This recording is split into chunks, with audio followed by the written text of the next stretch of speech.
তো হ্যালো বন্ধুরা, আবারও চলে আসলাম তোমাদের সঙ্গে একটা নতুন ভিডিও নিয়ে। তো আজকেই আমি অষ্টমীর সকালে বেরিয়ে কি করলাম সেটাই তোমাদের সাথে শেয়ার করব। জানি গলার আওয়াজটা বাজে লাগছে, কারণ ঠান্ডায় গলার অবস্থা বহুতই খারাপ।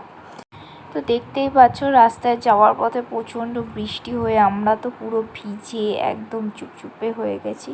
তো ঠিক করলাম যে একটা জায়গায় দাঁড়ানো যাক। তো আমি এক জায়গা থেকে একটু দেখো ডাল মটর আর একটা লজেন্স আর একটা আমলকি কিনেছিলাম, বাদবাকি দুটো ব্যাগেই ঢুকিয়ে দিয়েছিলাম। তো আমি ডাল মটর খেতে খেতে এক জায়গায় বসে রয়েছি, কারণ এত বৃষ্টিতে বাইক চালাতেও খুব অসুবিধা হচ্ছিলো, আর আমরা তো পুরো ভিজেই গেছিলাম।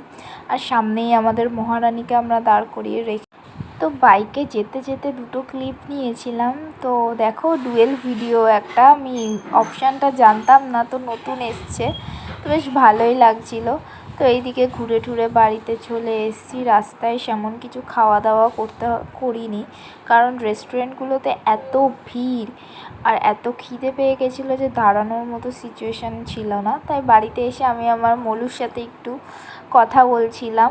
আর এই দিকে দেখো অষ্টমীর স্পেশাল পোলাও, খিচুড়ি, আলুর দম আর একটা তরকারি টাইপের ছিল।